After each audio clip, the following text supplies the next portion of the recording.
मैं विनोद भट्ट, आप देख रहे हैं विचार क्रांति न्यूज। सत्य की आवाज जनता के साथ में आपका स्वागत है।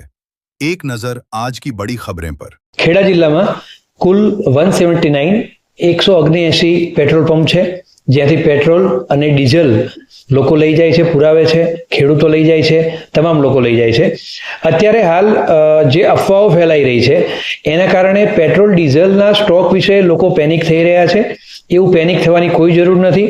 હાલની પરિસ્થિતિમાં ઓઇલ કંપનીઓને સરકારશ્રી દ્વારા કડક સૂચના આપવામાં આવેલી છે કે કોઈ જગ્યાએ પેટ્રોલ ડીઝલનો જથ્થો સાવ ખૂટી ના જાય કે સાવ બંધ ના થઈ જાય।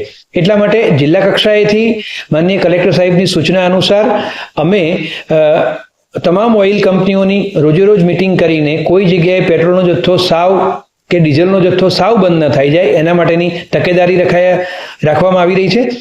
લોકોને અમે સૂચિત કરીએ છીએ કે આમાં કોઈ પેનિક કરવાની જરૂર નથી।